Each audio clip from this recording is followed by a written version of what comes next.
Chapter 1. The Mix-Up. Jonathan Clayton adjusted his tie as he walked through the gleaming corridors of Clayton Industries, the tech consulting firm he'd built from nothing over the past 15 years. At 38, he'd achieved everything he dreamed of as a kid from the wrong side of Detroit: success, respect, and most importantly, a family he'd die for. His phone buzzed with a text from his wife, Christy. "Oops. Grabbed your briefcase by mistake. Emma's lunchbox is in your car. Sorry, honey." Jonathan chuckled, shaking his head. Even after 8 years of marriage, Christy still had that scattered, endearing quality that had first attracted him. She was nothing like the calculating business partners he dealt with daily. She was warm, spontaneous, and completely devoted to their daughter Emma. He'd met Christy Shelton at a charity gala 5 years after his first wife died in a car accident. Christy was volunteering, radiant in a simple blue dress, genuinely caring about the cause rather than networking like everyone else. She'd been a breath of fresh air after years of grief and loneliness. When she'd accepted his proposal after just 6 months of dating, Jonathan felt like the luckiest man alive. Now, with 10-year-old Emma healthy and happy, and his business thriving, life felt perfect. Too perfect, sometimes. Jonathan had learned early that good things didn't last forever, but he pushed those thoughts aside. This was different. This was his family. "Mr. Clayton?" His assistant knocked on his office door. "Your 11 o'clock is here. Send them in, Marie." Jonathan pulled Emma's bright pink lunchbox from his briefcase, smiling at the unicorn stickers she'd plastered all over it.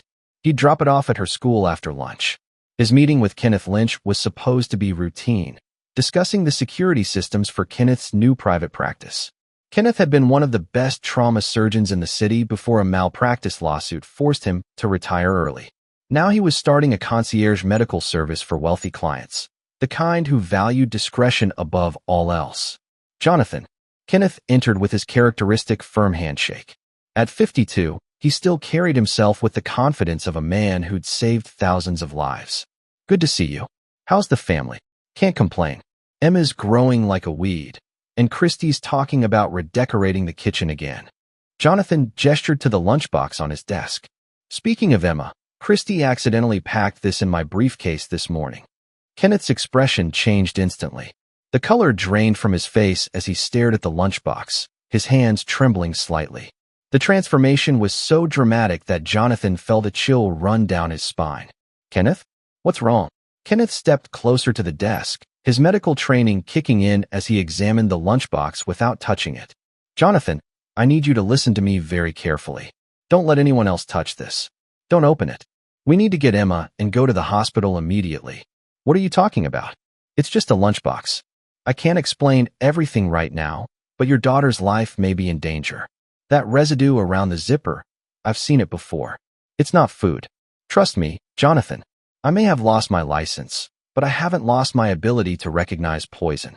The word hit Jonathan like a physical blow. "Poison? That's impossible. Christy packed that lunch this morning. She would never dash." "I'm not accusing anyone yet," Kenneth interrupted, his voice urgent but professional. "But that white crystalline residue? It's consistent with arsenic compounds. Old-school poison, tasteless, odorless when properly prepared. If someone's been introducing small doses over time." Jonathan's mind raced. Emma had been tired lately, complaining of stomach aches. Christy had taken her to 3 different doctors, all of whom said it was just a growth phase or stress from school. But what if it wasn't? "We called the police," Jonathan said, reaching for his phone. "Not yet." Kenneth grabbed his wrist. "If I'm right about what I'm seeing, this has been going on for months, maybe longer. Whoever's doing this is smart, patient, and has access to Emma regularly. We need evidence, and we need Emma safe first. One wrong move, and they could escalate." Jonathan felt his world tilting. Everything he thought he knew, everything he trusted, suddenly felt uncertain. But Kenneth was right about one thing: Emma's safety came first. "What do we do?" "We go to the hospital. I have a friend in toxicology who owes me a favor. We run blood tests on Emma, have this lunchbox analyzed properly. Once we know for sure what we're dealing with, we plan our next move." Jonathan grabbed his keys, his mind already shifting into the focused, strategic mode that had made him successful in business. But this wasn't about profit margins or market share. This was about his daughter's life. As they headed for the elevator, Jonathan couldn't shake the feeling that his perfect life was about to shatter into a million pieces. And somewhere in the back of his mind, a terrible suspicion was beginning to form, one he wasn't ready to face yet. Chapter 2. The Diagnosis. Emma Clayton sat on the hospital bed, swinging her legs and chattering excitedly about the cool machines in the emergency room. At 10 years old, she possessed Jonathan's quick wit and curiosity, but thankfully hadn't inherited his tendency to worry about everything. To her, this was an adventure. "Daddy, why did you come get me from school?" Mrs. Peterson said there was a family emergency, but everyone looks fine. Emma's bright eyes darted between Jonathan and Kenneth, who was speaking quietly with Dr. Lynette Levy, the hospital's head of toxicology. Jonathan forced a smile, running his fingers through Emma's dark hair. "Just wanted to make sure you're feeling okay, sweetheart. You've been tired lately, remember? Sometimes Daddy worries too much. That's what Mommy always says." Emma giggled. "She says you'd wrap me in bubble wrap if you could." The innocent comment hit Jonathan like a dagger. Christy, his loving, devoted wife who fussed over Emma constantly, took her to every doctor's appointment, prepared her meals with obsessive care. The same woman who had packed the lunchbox that Kenneth believed contained poison. Dr. Levy approached with a clipboard and a gentle smile. She was a woman in her early 40s with kind eyes and the demeanor of someone who delivered difficult news many times. "Emma, we're going to do some quick tests, okay? Just like when you donate blood at the school blood drive, but even easier." As the medical staff worked efficiently around his daughter, Jonathan's phone buzzed with another text from Christy. "How was your meeting with Kenneth? Pick up some milk on the way home. Emma's favorite cereal for tomorrow. Glass of milk." The casual normalcy of the message made Jonathan's stomach turn. Either his wife was an innocent woman going about her daily routine, or she was a sociopath capable of poisoning their daughter while texting about breakfast cereal. Kenneth returned from his conversation with Dr. Levy, his expression grim. "We'll have preliminary results in an hour. I've also asked them to test the contents of the lunchbox. Jonathan, we need to talk privately." They stepped into the hallway, away from Emma's cheerful chatter.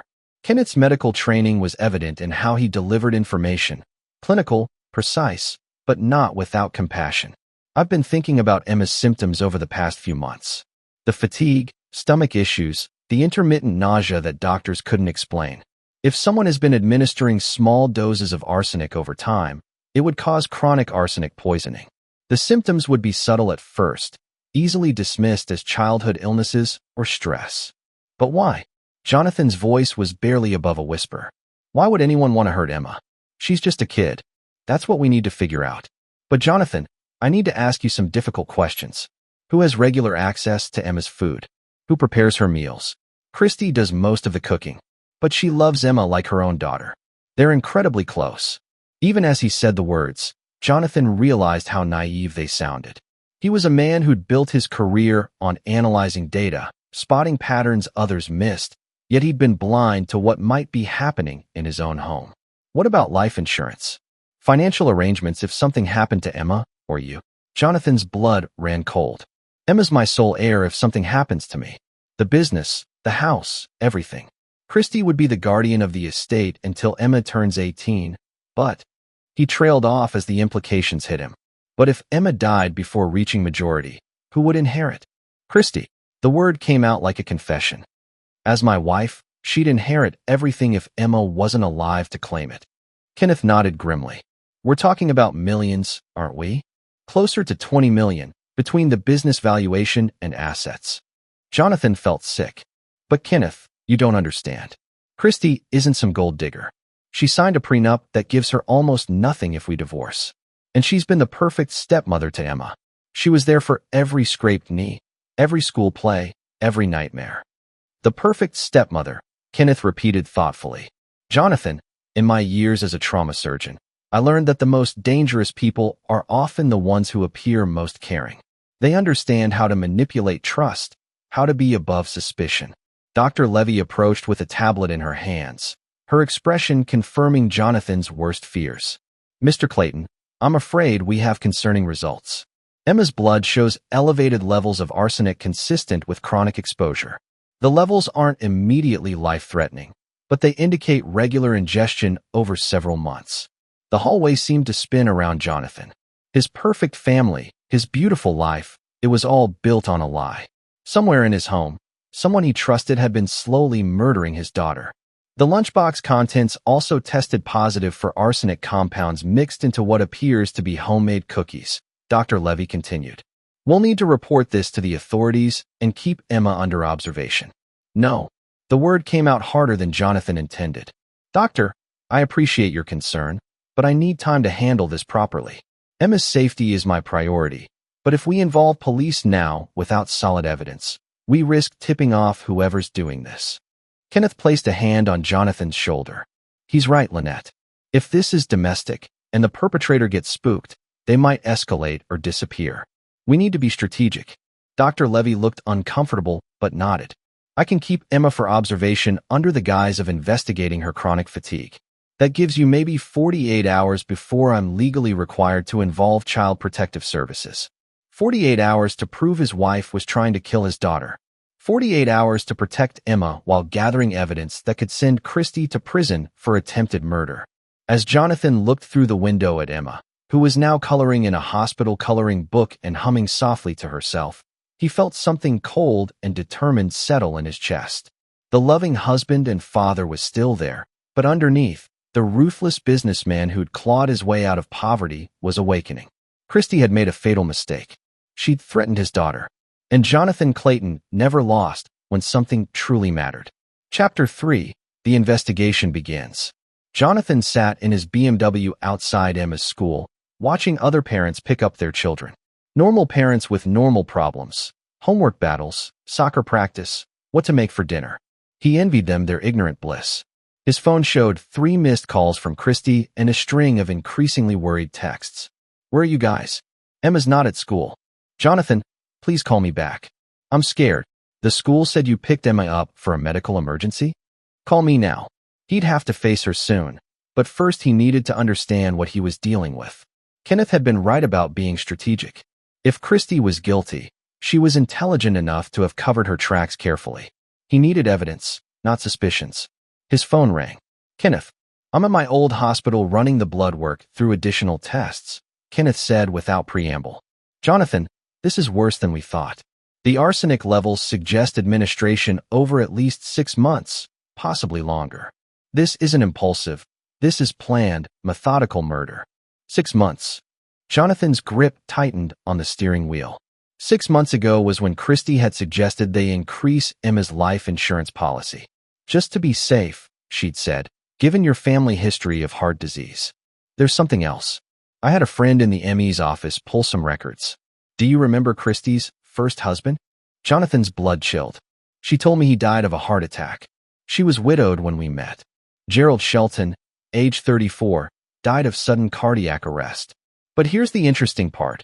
Cardiac arrest can be induced by arsenic poisoning if administered in larger doses. The symptoms mimic heart failure. The pieces were falling into place with horrifying clarity. She's done this before. It gets worse. Gerald had a substantial life insurance policy. Christy collected $200,000 after his death. No autopsy was performed because he'd been seeing a cardiologist for chest pains in the weeks before his death. Jonathan closed his eyes, remembering how Christy had tearfully told him about her first husband's sudden death, how she'd been so young and scared. He'd held her as she cried, promised her she'd never have to face loss alone again. I've been such a fool, he whispered. No. You've been a loving husband and father. She's good at this, Jonathan. Probably been perfecting her technique for years. But she made a mistake with Emma. Arsenic poisoning in children presents differently than adults. The symptoms were harder to mask. Jonathan's phone buzzed with an incoming call from Christy. He declined it, his mind racing through the implications. Kenneth, if she's been poisoning Emma for 6 months, why accelerate now? Maybe she's getting impatient. Maybe she's worried about being caught. Or maybe she's planning to move on to you next and needs Emma out of the way first. The thought sent ice through Jonathan's veins. How many nights had Christy brought him coffee in bed? How many home-cooked meals had he praised her for? How many times had he thanked God for bringing such a caring woman into his and Emma's lives? I need to get home, Jonathan said. Play the concerned husband and father. But first, I need you to help me with something. Anything. I want surveillance equipment. Cameras, recording devices. I need to document everything she does from now on. And I need it tonight. Jonathan, that's risky. If she finds the equipment. She won't. I've been installing security systems for 15 years. I know how to hide cameras. But I need more than that. I need to understand her entire plan. 20 minutes later, Jonathan walked through the front door of his suburban home, a monument to everything he'd worked to build. The hardwood floors Christy had insisted on, the kitchen island where she prepared family meals, the family photos lining the hallway.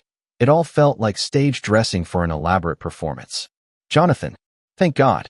Christy rushed to him, tears streaming down her face.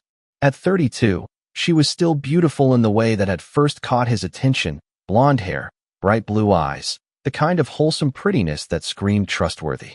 Where's Emma? What happened? The school wouldn't tell me anything. Her performance was flawless.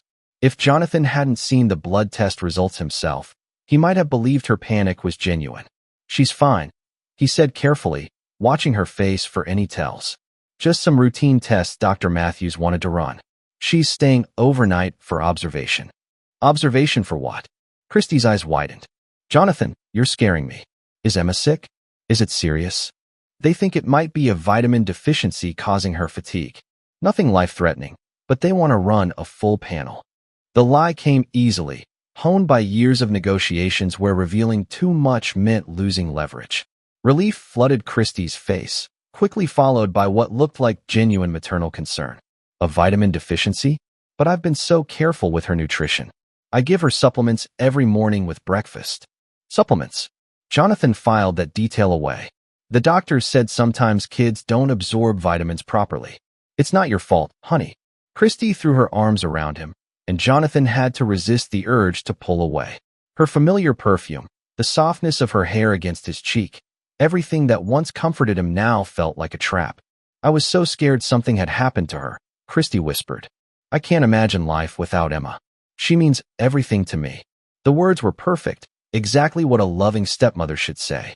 But Jonathan heard them differently now, not as expressions of love, but as lies designed to maintain her cover. That night, after Christy had gone to bed early with a stress headache, Jonathan worked methodically through the house. Tiny cameras went into picture frames, recording devices into air vents, motion sensors in areas where Christy prepared food. By morning, every room would be under surveillance. He saved Emma's room for last. Standing in the doorway, looking at the bed where his daughter should be sleeping safely, Jonathan felt a rage unlike anything he'd ever experienced. Christy hadn't just betrayed him. She'd threatened the only thing in his life that mattered more than breathing. As he installed the final camera behind Emma's bookshelf, Jonathan made a silent promise to his daughter. Christy thought she was dealing with a grieving widower, desperate for companionship and easily manipulated. She had no idea she'd chosen to prey on someone who'd fought his way out of poverty through sheer determination and strategic thinking. The loving husband act would continue until he had enough evidence to destroy her completely. But underneath, Jonathan Clayton was preparing for war. Chapter 4. Gathering Evidence. The next morning, Jonathan sat across from Christy at their breakfast table, studying the woman he'd shared a bed with for 8 years. She moved through her morning routine with practiced efficiency, coffee brewing, eggs frying, toast browning to perfection. The picture of domestic tranquility. I thought I'd bring Emma some homemade cookies when we visit her today, Christy said, pulling ingredients from the pantry. The chocolate chip one she loves. Jonathan nearly choked on his coffee. The same cookies that had tested positive for arsenic. That's thoughtful of you, he managed. But the hospital has pretty strict rules about outside food. Something about allergies and contamination. Oh, Christy's hand froze on the flour canister for just a fraction of a second. Of course, I should have thought of that. The micro-expression was so brief that Jonathan might have missed it if he hadn't been watching carefully. Disappointment. Frustration. The look of someone whose plan had been thwarted. Maybe we could stop at the gift shop instead, Jonathan suggested. Get her some magazines or a stuffed animal. Christy's smile returned instantly. Perfect idea. You know how much she loves those silly unicorn toys. After breakfast, Jonathan kissed Christy goodbye and headed to the office, leaving her to her daily routine. But instead of going to Clayton Industries, he drove to a parking garage 6 blocks away where Kenneth was waiting with a laptop and surveillance equipment. The cameras are active, Jonathan said, settling into the passenger seat of Kenneth's sedan. We should be able to monitor everything she does. Kenneth pulled up the surveillance feed on his laptop. Multiple screens showed different angles of the Clayton house: kitchen, living room, Emma's bedroom, even the garage. This feels wrong, spying on your own wife. She's not my wife, Jonathan said grimly. She's a predator who's been living in my house, sleeping in my bed, and slowly murdering my daughter. Whatever feelings I had for the woman, I thought she was died yesterday. On the screen, they watched Christy move through the house, tidying up with mechanical precision. Nothing unusual until she entered Emma's room and sat on the bed, holding one of Emma's stuffed animals. Look at her face, Kenneth murmured. Christy's expression had changed completely. Gone was the warm, maternal smile she always wore around Jonathan and Emma. In its place was something cold, calculating. She looked around the room with the detachment of someone appraising property values. Jesus, Jonathan breathed. She doesn't love Emma at all. It's all an act. Psychopaths are excellent actors, Kenneth said. They study normal emotional responses and mimic them perfectly. But when they think no one's watching. Christy stood and moved to Emma's dresser, pulling out clothes and holding them up as if checking sizes. Then she opened Emma's jewelry box, a small wooden carousel that played a tinny version of Fur Elise, and examined the contents with the same calculating expression. She's inventorying, Jonathan realized. Like she's planning what to do with Emma's things after. His phone rang, interrupting the thought. The caller ID showed Detective Stuart Ray, a contact he'd worked with on corporate security matters. Jonathan had called him earlier, asking for an unofficial consultation. Stuart, thanks for calling back. Jonathan, I got your message about needing advice on a sensitive family matter.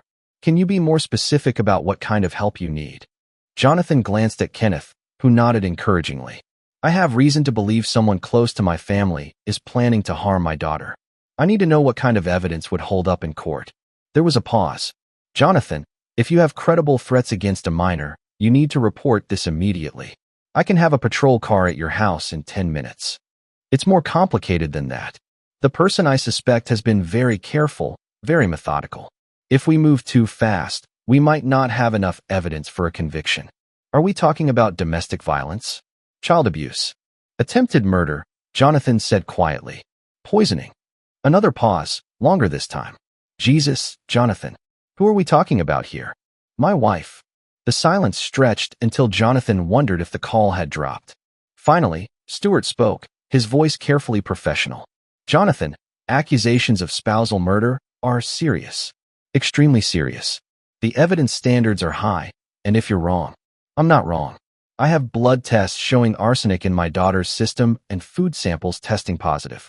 What I don't have is proof of who's been administering it. Then we need video evidence, documented patterns of behavior, financial motives clearly established. And Jonathan, we need to be absolutely certain. False accusations in a case like this can destroy lives. What about surveillance?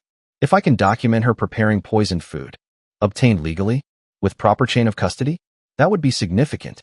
But you'd need to catch her in the act, and you'd need witnesses who could testify to what they observed. After ending the call, Jonathan stared at the surveillance monitor. Christy had moved to the kitchen and was preparing what looked like a grocery list. The normalcy of the scene was surreal. We need her to try again, Jonathan said suddenly. To poison Emma's food. Kenneth looked alarmed. Jonathan, that's incredibly dangerous. If something goes wrong, Emma's not coming home until we have solid evidence. But Christy doesn't know that. As far as she knows, Emma will be discharged today or tomorrow. She'll want to continue her plan. And if she doesn't take the bait? Jonathan's expression hardened. Then I'll make sure she does. Christy married me for my money, Kenneth. She's been patient, methodical, but she's also greedy. If I can make her believe she needs to accelerate her timeline. What are you thinking? I'm going to tell her I'm changing my will. That I'm concerned about Emma's health and want to set up a trust that bypasses Christy entirely if something happens to both Emma and me. Make her think her window of opportunity is closing. Kenneth shook his head. You're playing with fire, Jonathan. If she feels cornered, she might do something desperate. Good, Jonathan said coldly. Desperate people make mistakes. And when Christy Shelton makes her mistake, I'll be ready. On the monitor, Christy had moved to the computer in the home office. Jonathan couldn't see the screen, but her posture suggested she was researching something intently. I wonder what she's looking up, Kenneth mused. Jonathan had a sinking feeling he knew exactly what his wife was researching, and it wasn't vitamin deficiencies. Chapter 5. The Trap is Set. Jonathan arrived home that evening with a bouquet of flowers and a carefully constructed story. He found Christy in the kitchen, preparing what appeared to be a feast: Emma's favorite lasagna, garlic bread, and chocolate cake. "What's all this?" he asked, setting the flowers on the counter. Christy beamed at him. "I thought we should have Emma's favorite meal ready for when she comes home tomorrow. The poor thing must be so scared in that hospital." The maternal concern in her voice was pitch perfect. If Jonathan hadn't seen the surveillance footage of her cold calculation in Emma's room, he might have been moved by her apparent devotion. "Actually, that's what I wanted to talk to you about," Jonathan said, accepting her kiss on the cheek. "The doctors want to keep Emma for a few more days. They're concerned about some irregularities in her blood work." Christy's face crumpled with worry. "Irregularities? What kind of irregularities?" "Jonathan, you're not telling me everything, are you?" "It's probably nothing serious," Jonathan lied smoothly. "But it got me thinking about our future, about making sure Emma's protected no matter what happens." He moved to the wine rack and selected a bottle of Christy's favorite Chardonnay, playing the part of the thoughtful husband. "I called Gerard Spence today. I want to update my will." Christy went very still. "Update it how?" "Well, with Emma having health issues, I want to make sure there are provisions in place if something happens to her before she reaches adulthood." Jonathan watched his wife's face carefully as he opened the wine. "I'm thinking about setting up a charitable trust. If Emma doesn't survive to inherit, the money goes to children's hospitals instead of—" He let the sentence hang, pretending to catch himself before saying something hurtful. "Instead of me," Christy finished, her voice barely above a whisper. "Christy, that's not what I meant. I just want to make sure Emma's memory is honored if the worst happens. You understand, right?" The mask slipped for just a moment. Jonathan caught a flash of something vicious in his wife's eyes before she composed herself. "Of course I understand. Emma should always come first." But Jonathan could see the wheels turning behind her perfect smile. He'd just threatened everything she'd been working toward for 6 months. If Emma died now, Christy would get nothing. She needed Emma alive long enough for Jonathan to die first, or she needed to escalate her timeline dramatically. "When are you meeting with Gerard?" Christy asked casually as she stirred the sauce for the lasagna. "Tomorrow afternoon. I figured I'd sign the updated will and then visit Emma afterward. Maybe you could come with me to see her." "Of course. I miss her so much." Christy's voice was thick with false emotion. "I just want her home and healthy." That night, Jonathan lay in bed listening to Christy's breathing, wondering how many nights he'd slept next to a murderer without knowing it. When he was certain she was asleep, he slipped quietly from the bedroom and checked his surveillance setup. Kenneth had positioned himself in a van across the street, monitoring the feeds and recording everything. Jonathan sent him a text, "Phase 1 complete." She took the bait. The response came immediately. "Jonathan, please be careful. If she tries to poison you too." Jonathan had considered that possibility. Christy might decide that eliminating him first would be more efficient than continuing to slowly kill Emma. But he was counting on her methodical nature. She'd spent months perfecting Emma's poisoning. She wouldn't want to risk a different approach with him unless she was desperate. The next morning, Christy was unusually attentive. She made his favorite breakfast, kissed him goodbye twice, and reminded him to give Emma her love. The performance was flawless, but Jonathan noticed she'd prepared an extra lunch, a thermos of soup, in case Emma's feeling up to eating something from home. "The hospital really doesn't allow outside food," Jonathan reminded her. "I know, but maybe the nurses would make an exception. It's just soup, and she's been eating so poorly lately." Jonathan took the thermos without arguing, knowing it would be tested within the hour. If Christy had poisoned it, he'd have the evidence he needed. At the hospital, Dr. Levy confirmed what Jonathan suspected. The soup contains enough arsenic to cause serious harm, possibly death if consumed in full. "She's not being subtle anymore. She's escalating because I threatened to change my will," Jonathan explained.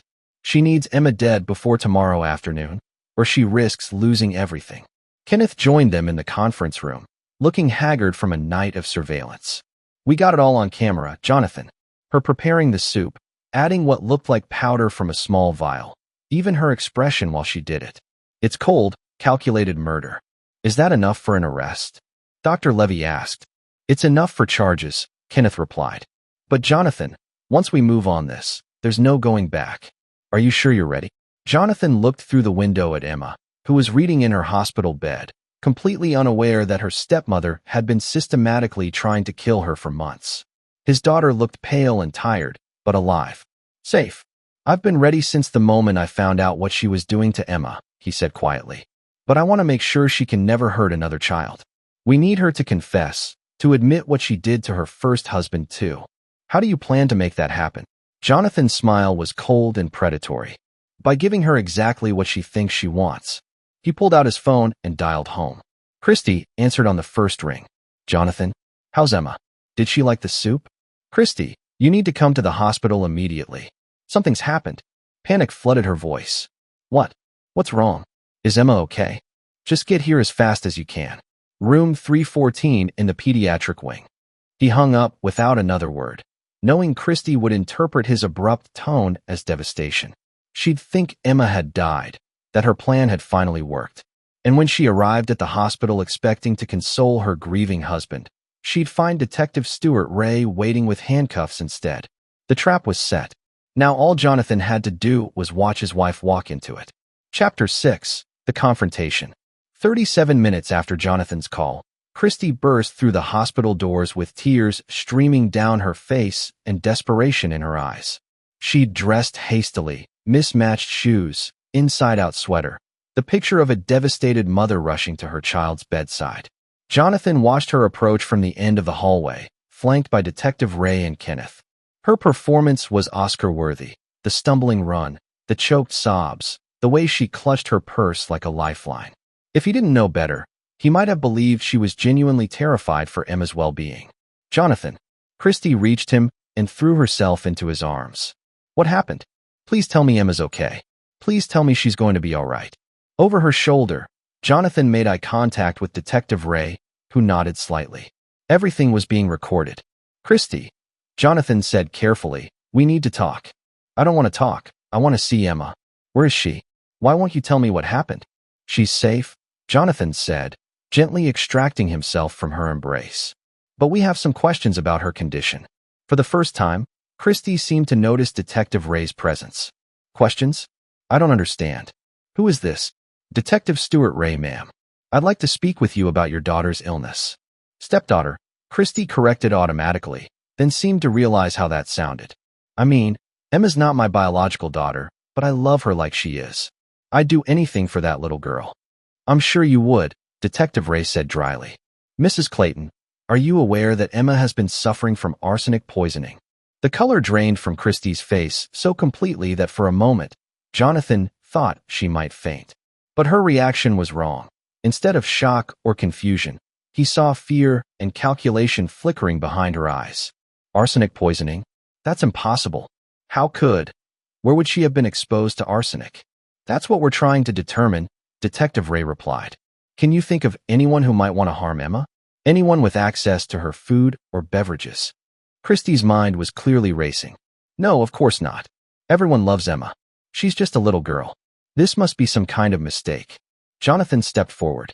Christy, we also tested the soup you sent with me this morning. It contained enough arsenic to kill an adult, let alone a 10-year-old. The silence that followed was deafening. Christy's face cycled through expressions, shock, confusion, hurt, betrayal, like she was auditioning different emotions to see which one worked best. That's impossible, she finally whispered. I made that soup myself. From scratch. There's no way. Unless someone added arsenic to it after you made it, Detective Ray suggested. Christy's eyes lit up. Yes, that must be it. Someone must have tampered with it. But who would do such a thing? Kenneth spoke for the first time. Mrs. Clayton, arsenic poisoning doesn't happen overnight. The levels in Emma's blood suggest regular exposure over months. Can you think of anyone who's had access to Emma's food for that long? Christy looked around wildly, like she was searching for an escape route. I prepare most of Emma's meals. But Jonathan's housekeeper comes twice a week, and there's the school cafeteria, and… Christy, Jonathan's voice cut through her rambling. Stop. Something in his tone made her freeze. When she looked at him, she must have seen the truth in his eyes because her whole demeanor changed.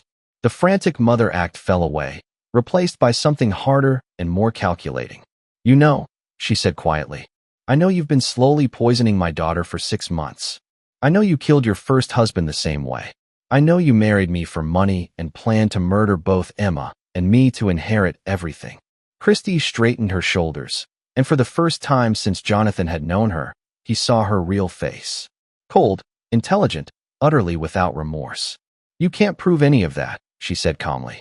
Detective Ray held up his phone, which had been recording the entire conversation. "Actually, we can. We have video surveillance of you preparing the poisoned soup this morning.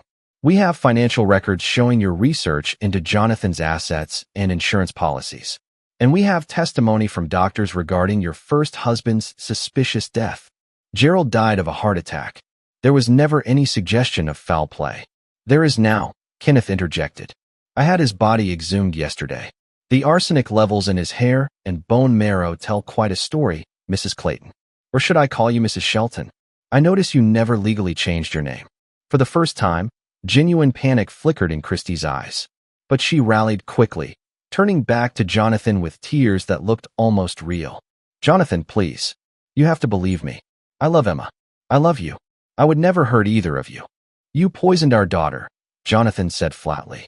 "You fed her cookies laced with arsenic and watched her get sicker every day. You held her when she cried from stomach pain that you caused." "That's not." "I didn't. You researched arsenic toxicity on our home computer. You purchased white arsenic powder using a fake name and had it delivered to a P.O. box. You've been practicing murder for 6 months, perfecting your technique." Christie's mask finally slipped completely. The tears stopped, her posture straightened, and when she spoke, her voice was ice cold. "You think you're so smart, don't you, Jonathan? The brilliant businessman who built an empire from nothing. But you were so easy to manipulate. So desperate for a mother for your precious Emma that you never bothered to check my background thoroughly." "Actually, I did," Jonathan replied. "After Emma got sick, I had a very thorough investigation done. Christy Shelton doesn't exist, does she? Your real name is Christina Marlowe, and you've been married 3 times before Gerald. 2 of those husbands also died under mysterious circumstances." The shock on Christie's face was genuine this time. "That's impossible. I covered my tracks. Not well enough. Did you really think I'd build a successful business by being careless? I know about Robert Martinez in Phoenix, who died of a heart attack at 31. I know about David Kim in Seattle, who had a fatal allergic reaction to shellfish he'd never been allergic to before. I know about the insurance money you collected each time." Detective Ray stepped forward with handcuffs. "Christina Marlowe, you're under arrest for attempted murder, conspiracy to commit murder, and suspicion of murder in the deaths of Gerald Shelton, Robert Martinez, and David Kim." As the cuffs clicked into place, Christina, looked at Jonathan with undisguised hatred. "You have no idea what you've done," she hissed. "Emma will never be safe. I have friends, connections. This isn't over." Jonathan stepped closer, his voice deadly quiet. "Yes, it is. And if anyone you know so much as looks at my daughter wrong, I'll destroy them the same way I destroyed you. Systematically, completely, and without mercy." As Detective Ray led Christina away, Jonathan felt a hand on his shoulder. Kenneth was smiling grimly. "It's over, Jonathan. Emma's safe." Jonathan watched until the elevator doors closed behind the woman who'd shared his bed and his life while plotting to murder his child. The woman he'd thought he loved had never existed at all. But it wasn't quite over. Christina was right about one thing. She might have connections, people who could threaten Emma's safety in the future. And Jonathan Clayton had never been the kind of man to leave loose ends. Chapter 7. The Reckoning. 3 days after Christina's arrest, Jonathan sat in his home office reviewing files that Detective Ray had shared with him off the record. The Christina Marlowe investigation had revealed a network of accomplices, enablers, and potential future victims that ran deeper than anyone had initially suspected. Emma was home now, her color returning as the arsenic slowly left her system. She'd asked surprisingly few questions about Christie's sudden absence, accepting Jonathan's explanation that her stepmother had been sick and needed to go away for treatment. Children, Jonathan had learned, were remarkably adaptable when their world became safer. Kenneth knocked and entered without waiting for permission. Over the past week, their professional relationship had evolved into something approaching friendship. forged in crisis and mutual respect. I've got news, Kenneth said, settling into the chair across from Jonathan's desk. Good and bad. Give me the bad first. Christina's been released on bail. $2 million posted by someone calling themselves M Enterprises. We can't trace the company. It's buried under layers of shell corporations and offshore accounts. Jonathan's jaw tightened. And the good news? Detective Ray's investigation has uncovered at least 6 other women following Christina's exact pattern. False identities, targeting wealthy widowers with children, slowly poisoning family members for inheritance money. It's an organized operation, Jonathan. Christina wasn't working alone. How organized? Kenneth opened his laptop and showed Jonathan a complex diagram of connections. What we're looking at is a sophisticated murder-for-hire network that specializes in long-term infiltration and slow-kill methods. They target wealthy men with children, insert operatives as romantic partners, then systematically eliminate heirs and eventually the primary target. Jonathan studied the diagram, his business mind automatically analyzing the structure. It's actually brilliant. Slow poisoning looks like natural illness. Grieving widowers remarry quickly and don't investigate their new wives thoroughly. By the time anyone suspects murder, the operative has disappeared with the insurance money. Christina was one of their best, Kenneth continued. 3 successful operations before you. Over $6 million in collected insurance and inheritance money. The network takes a percentage and provides new identities, documentation, and target research. Who runs it? Someone with resources and connections in law enforcement, medicine, and finance.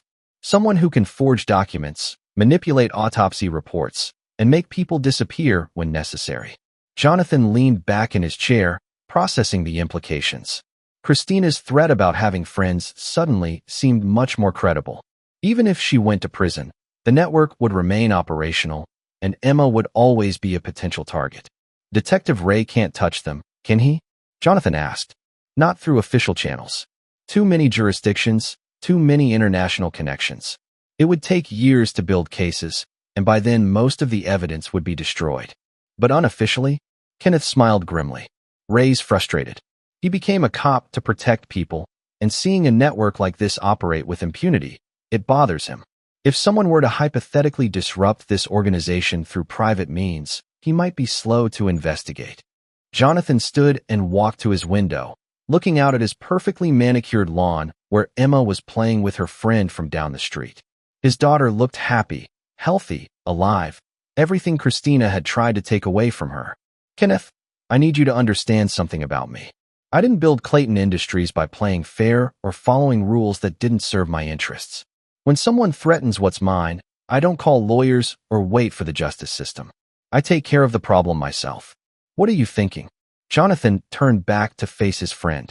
I'm thinking that this network has been successful because they target victims who don't fight back. Grieving widowers, sick children, people who trust the system to protect them. But I'm not grieving, and I don't trust the system. He pulled out his phone and scrolled through his contacts until he found the number he was looking for. Lucas Driscoll had been his military liaison during Clayton Industries' early defense contracts, a man who transitioned from special forces to private security consulting. If anyone could help Jonathan dismantle a murder network, it would be Lucas. Lucas, it's Jonathan Clayton. I need your help with a situation. Sensitive. Permanent resolution required. The conversation was brief, coded, and expensive. When Jonathan hung up, Kenneth was staring at him with something between admiration and concern. You're not just going after Christina, are you? Kenneth said. Christina's in custody. She'll be convicted and spend the rest of her life in prison. But the network that trained her, supported her, and enabled her to murder my daughter, they're still operational, still targeting families, still turning people like my wife into weapons. Jonathan, what you're talking about is vigilante justice. It's illegal, dangerous, and if I'm caught, Emma grows up without a father but alive. If I do nothing, she grows up looking over her shoulder for the rest of her life, never knowing when the next Christina might show up. Kenneth was quiet for a long moment. What do you need from me? Medical knowledge. These people use poison as their weapon of choice because it mimics natural death. I want to know everything about how they do it, how they cover their tracks, and how to turn their own methods against them. You're talking about poisoning them? I'm talking about giving them a taste of their own medicine. Literally. That evening, after Emma was asleep, Jonathan met with Lucas Driscoll at a downtown restaurant. Lucas looked exactly like what he was, a former Green Beret who'd traded his uniform for expensive suits, but retained the tactical mindset that had kept him alive in Afghanistan. How many targets are we talking about? Lucas asked without preamble. Minimum 6 active operatives, plus support staff and leadership. Could be as many as 20 people total. Timeline: 6 months. I want them all identified, located, and eliminated before Christina's trial ends. No loose ends, no witnesses, no way for the network to rebuild. Lucas nodded slowly. Budget: whatever it takes. I'm worth $23 million on paper, and I'd spend every penny to protect Emma. You understand this is a one-way door, Jonathan? Once we start down this path, there's no legal protection, no going back. If the authorities connect you to what happens to these people. Jonathan thought about Emma's pale face in the hospital bed, about the months of stomach pain and fatigue she'd endured while her stepmother slowly murdered her. He thought about Gerald Shelton, Robert Martinez, David Kim, and all the other victims who'd trusted their killers completely. I understand perfectly, he said. When do we start? Lucas smiled, and it wasn't a pleasant expression. We already have. I've been tracking Christina's network since Detective Ray shared the intelligence yesterday. 3 of their operatives are currently active. 1 in Dallas, 1 in Phoenix, 1 in Miami. All 3 are in the process of slowly killing children for inheritance money. Then we save those children first. My thoughts exactly. Consider it a field test for the bigger operation. As they shook hands, Jonathan felt a cold satisfaction settle in his chest. The network had made a fatal error when they chose Emma as a target. They'd awakened something in Jonathan that he'd kept buried since his days fighting his way out of poverty. The part of him that would do anything, hurt anyone, cross any line to protect what mattered most. Christina Marlowe and her associates were about to learn that some victims fight back. And when Jonathan Clayton fought, he fought to win. Chapter 8. The Network Falls. 6 weeks after Christina's arrest, a curious pattern began emerging across the United States. In Dallas, a woman named Patricia Webb died suddenly of apparent heart failure while visiting her wealthy boyfriend's son in the hospital. In Phoenix, Maria Santos suffered a fatal allergic reaction during a romantic dinner with her new husband. In Miami, Jennifer Park collapsed at her stepdaughter's school play and was pronounced dead on arrival at the emergency room. To anyone looking at the cases individually, they appeared to be tragic but unremarkable deaths. But Jonathan Clayton, studying the reports from his home office, saw something else entirely: justice. Lucas Driscoll had proven to be worth every dollar Jonathan was paying him. Each operation had been surgical in its precision, the targets eliminated using their own methods, their deaths appearing natural enough to avoid investigation. More importantly, 3 children had been saved from slow, agonizing deaths at the hands of their trusted caregivers. Phase 1 complete, Lucas reported during their weekly meeting. All 3 active operatives neutralized. The children they were targeting are recovering under medical supervision, and their families have been quietly warned about the threat they faced. What about the support network? That's where it gets interesting. Lucas opened his tablet, showing a web of connections that had taken weeks to unravel. The money trail led us to the leadership. 3 people running the entire operation from a compound in Nevada. Jonathan studied the profiles Lucas had compiled. The leader was a woman named Margaret Sinclair, a former insurance investigator who'd used her knowledge of the industry to perfect the murder-for-profit model. Her lieutenants were Brian Schneider, a chemist who supplied the poisons, and Wallace Beck, a forger who created the false identities. They're careful, Lucas continued. Isolated location, sophisticated security, multiple escape routes. But they have one weakness, which is, Christina was supposed to check in weekly. When she went dark, they assumed she'd been arrested but not compromised. They're planning to extract her. Jonathan felt a cold smile cross his face. When? Tomorrow night. Prison transport from county lockup to federal holding. They've arranged for an accident during the transfer. This was the opportunity Jonathan had been waiting for. Christina in the wild, away from the protection of the legal system, surrounded by the very people who'd trained her to murder his daughter. I want to be there, Jonathan said. Jonathan, that's not how this works. You hired me to handle the operational details while you maintain plausible deniability. This is personal, Lucas. Christina didn't just try to kill Emma. She violated everything I held sacred. Family, trust, love. I need to look her in the eye when her world comes crashing down. Lucas was quiet for a long moment. If you're there and something goes wrong, if you're identified, then I face the consequences. But I won't hide behind hired guns when dealing with the woman who tried to murder my child.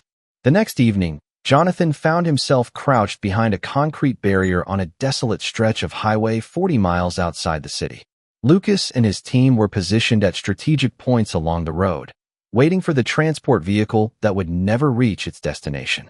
At 9:47 p.m., the prison van appeared, flanked by 2 escort vehicles. Jonathan watched through night vision binoculars as the convoy slowed for what appeared to be a disabled car blocking the roadway. The stranded motorists were actually Margaret Sinclair's extraction team, armed and ready to free their captured operative.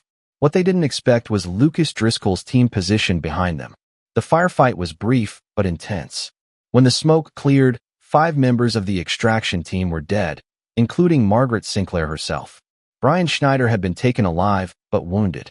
Wallace Beck had fled into the desert on foot and wouldn't survive the night with Lucas's people tracking him. Christina emerged from the prison van in shackles, her eyes wide with shock as she surveyed the carnage. This wasn't the smooth extraction she'd been promised. This was a massacre.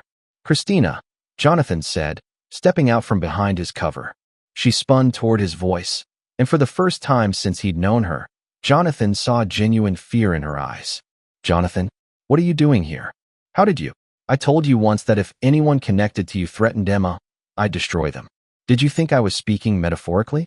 Christina looked around wildly at the bodies of her associates, at Lucas's team methodically cleaning up evidence, at the burning remains of the extraction vehicles. "You did this.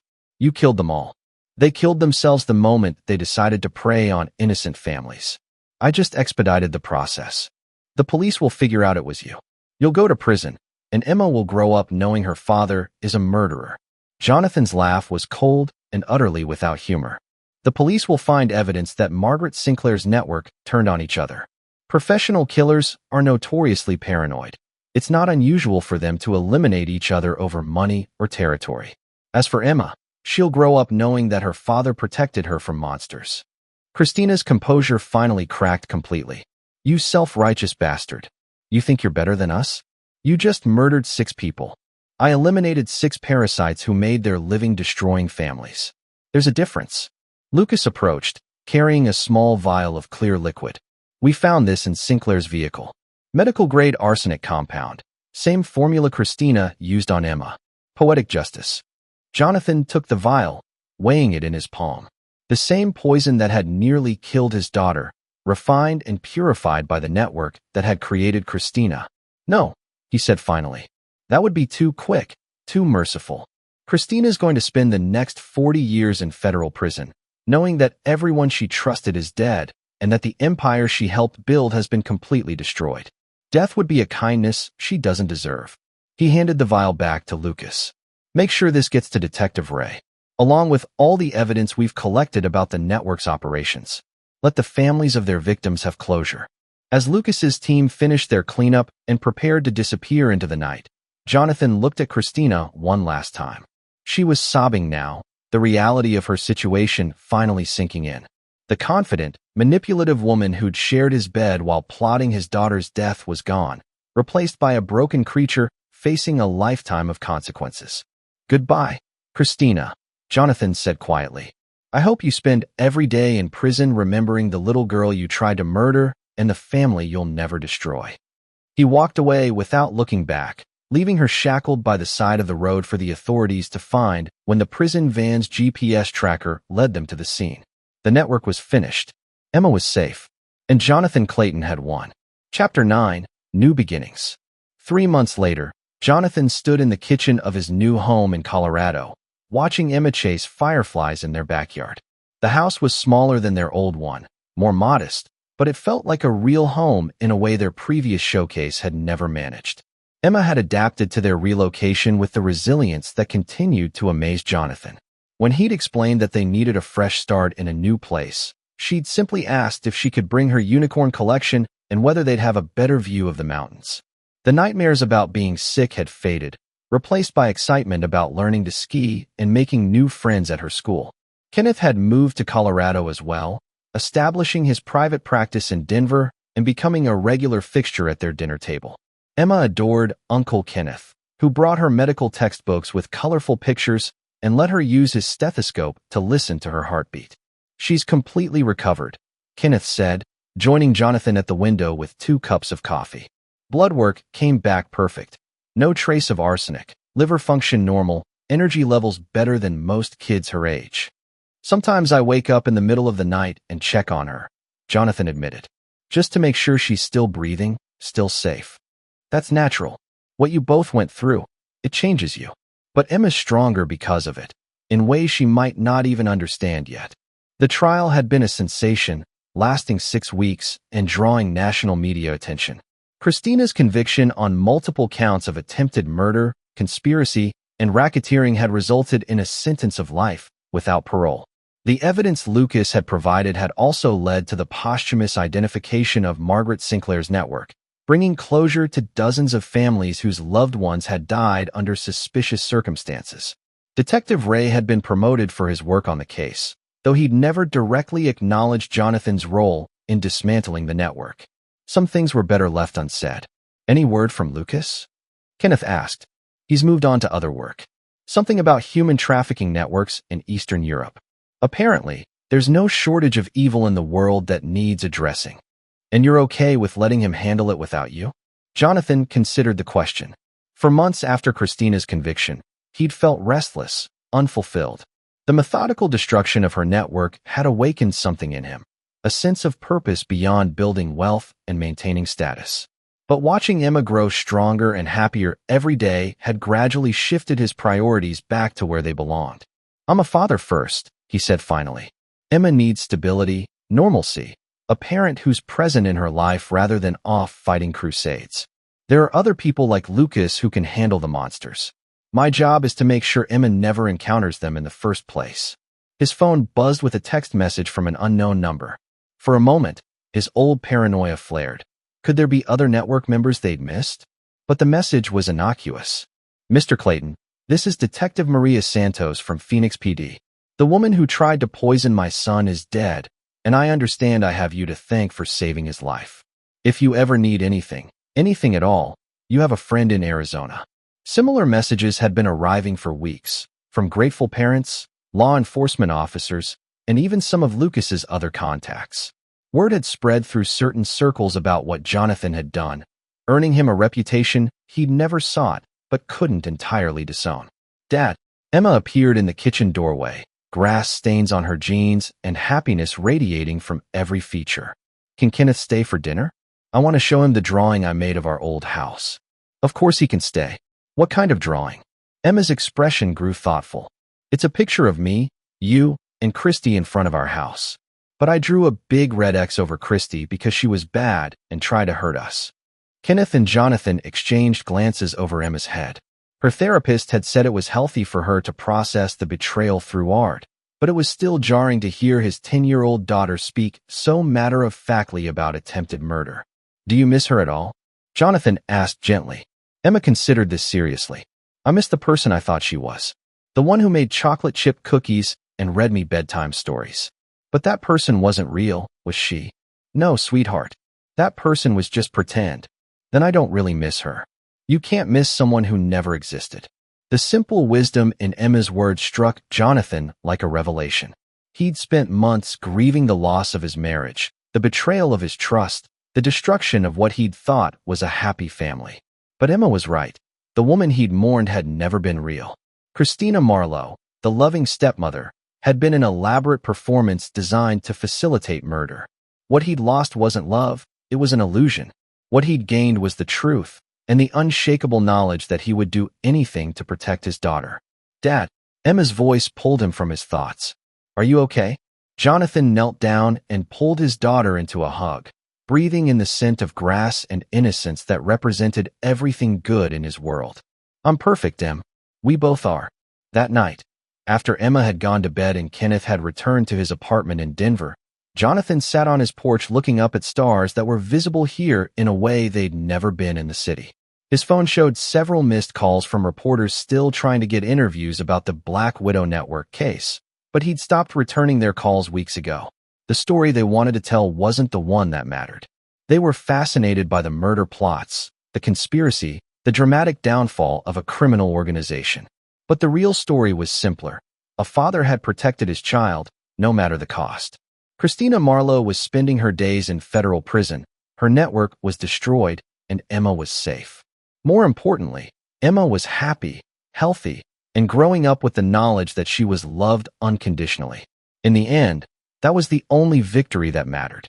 As Jonathan headed inside to check on his daughter one last time before bed, he reflected on how much had changed since that morning when Kenneth had first looked at Emma's lunchbox with horror. The naive businessman who'd trusted completely and loved blindly was gone, replaced by someone harder and more vigilant. But as he watched Emma sleep peacefully, surrounded by stuffed animals and drawings of their new life, Jonathan knew he wouldn't change a thing. The price of protecting his daughter had been steep. His innocence, his trust, perhaps even his soul. But Emma's life, Emma's future, Emma's happiness were worth any sacrifice. The monsters were gone. The family was safe. And Jonathan Clayton had learned that sometimes the greatest love requires the darkest actions. It was a lesson he hoped he'd never have to apply again, but one he'd carry for the rest of his life. When someone threatens your family, you don't call the police, you don't wait for justice, and you don't show mercy. You simply win. This is where our story comes to an end. Share your thoughts in the comments section. Thanks for your time. If you enjoy this story, please subscribe to this channel. Click on the video you see on the screen, and I will see you there.